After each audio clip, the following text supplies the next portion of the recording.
ভারতের ভয়ে এখন খালিস্তানি লিডার জাস্টিন ট্রুডো সরাসরি ভারতের বিদেশমন্ত্রীর ওপরেই ব্যান ঠুকে দিয়েছে। তো পাল্টা ইলন মাস্কের তরফ থেকে খোলা হুঁশিয়ারি দিয়েছে যে বাইডেনের পর এবার ট্রুডোকেও কানাডা থেকে উৎখাত করা হবে। এরই মাঝে ওদিকে ভারতের হাইপারসনিক মিসাইলের ভয় পাকিস্তান ভারতের খতরনাক অস্ত্র তৈরির ওপর ব্যান লাগাতে চাইছে ইউনাইটেড নেশনস, যাকে সমর্থন দিয়েছে 100-রও বেশি দেশ। আর তার সাথেই কিভাবে ভারতীয় সেনা আবারও চীনের দালাল কমিউনিস্টদের খুঁজে খুঁজে খতম করছে, সবটাই জানবো আজকের এই ভিডিওতে। আমাদের প্রথম আপডেট রয়েছে ভারত আর রাশিয়াকে নিয়ে, যেখানে ভারতের বিডিএ রাশিয়ার রসবরুণের সাথে এমওইউ সাইন করেছে প্যানসার এয়ার ডিফেন্স সিস্টেমকে ভারতেই তৈরি করার জন্য। আপনাদের জানিয়ে রাখি যে এই এয়ার ডিফেন্স সিস্টেমের বিশেষত্ব হল এটা শর্ট রেঞ্জের এমন এক ধরনের সিস্টেম যেখানে একটা ভেহিকেলের ওপরেই 12টা মিসাইল, রাডার, এমনকি গানও যুক্ত রয়েছে।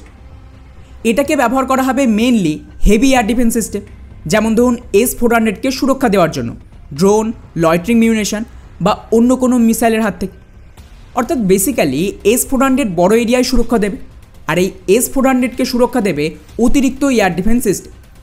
যদিও এখানে কোনো ডিল ফাইনাল হয়নি, কিন্তু যদি রাশিয়া এই মিসাইল সিস্টেম ভারতকে টেকনোলজি ট্রান্সফারের সাথে দিতে রাজি হয়, ভারত কিন্তু এই ডিল করবে এবং এটা ভারতে প্রোডাকশান শুরু হবে, যা একটা ভালো ডেভেলপমেন্ট।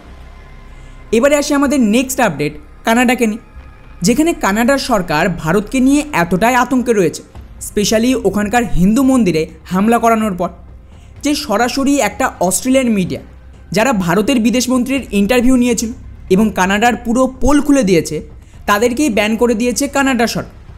আর এটাই কিন্তু সবচেয়ে বড় ব্লান্ডার ছিল জাস্টিন ট্রুডো। এখন এটাকেই ভারত সরকার ব্যবহার করছে কানাডার এই সো কল্ড ফ্রিডম অফ স্পিচের কাউন্টার হিসেবে।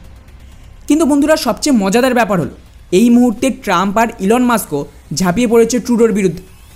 রিসেন্টলি ইলন মাস্ক তো সরাসরি দাবি করেছে যে নেক্সট ইলেকশানে জাস্টিন ট্রুডো সম্পূর্ণ ক্ষমতাচ্যুত হবে, কারণ কানাডায় কার সরকার আসবে সেটা কিন্তু আমেরিকা ডিসাইড করে।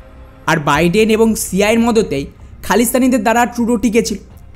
কিন্তু এখন ট্রাম্প এদেরকে কোনো রকম সাপোর্ট দেবেন, এই কারণেই ট্রুডো থেকে শুরু করে ট্রুডোর পার্টনার খালিস্তানিরা ভয় রয়েছে।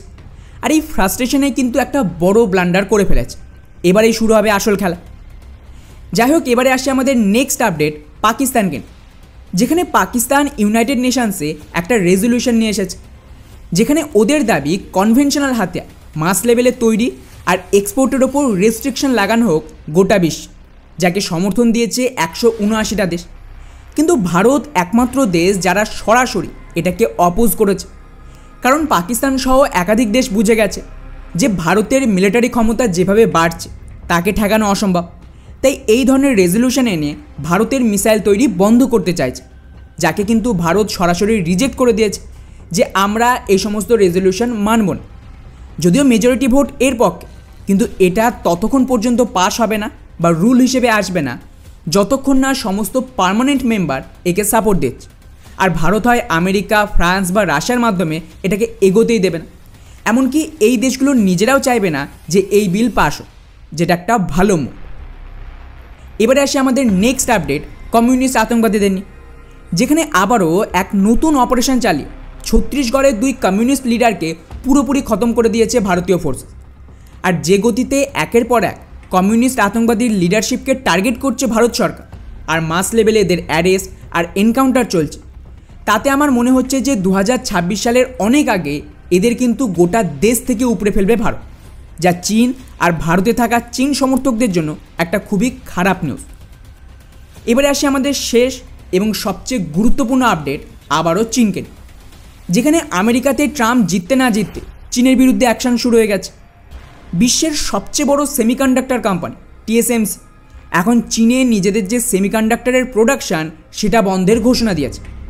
আপনাদের জানিয়ে রাখি যে এখানে কিন্তু মেনলি AI টেকনোলজির জন্য যে চিপের দরকার হয় তার উপরেই অ্যাকশন নেওয়া হয়েছে। ফলে এই চিপ না পেলে চীনের পক্ষে AI টেকনোলজি ফার্দার ডেভেলপ করা অসম্ভব ব্যাপার। আর এই AI টেকনোলজি কিন্তু গুরুত্বপূর্ণ ভূমিকা পালন করবে চীনের হাতিয়ারের জন্য। এবং চীন কেন, বিশ্বের কোনো দেশ এই হাতে গোনা কয়েকটা কোম্পানি ছাড়া এই চিপ বানাতে পারবেন। আর সম্ভাবনা রয়েছে যে অলরেডি যেভাবে একের পর এক আমেরিকার আর তাইওয়ানের কোম্পানি ভারতে চিপ তৈরি শুরু করছে, সেক্ষেত্রে যে সমস্ত প্রোডাকশান চীনে বন্ধ হচ্ছে সেটা কোথাও না কোথাও তো শুরু করতে হবে। ফলে ভারতের কাছে একটা বড় সুযোগ রয়েছে এই চিপের প্রোডাকশান ভারতে শিফট করার। কারণ অলরেডি ট্রাম্প তো হিন্ট দিয়েই দিয়েছে যে চীনের বিরুদ্ধে ব্যাপক ট্রেড ওয়ার শুরু হবে। সেক্ষেত্রে আগে থেকে মেজরিটি কোম্পানি চীন ছাড়তে শুরু করে দিয়েছে। তো বন্ধুরা, এই ছিল আমাদের আজকের টপ 5 আপডেট। এটা আপনাদের কেমন লাগলো নিচে অবশ্যই কমেন্ট করে জানাবে। জয় হিন্দ।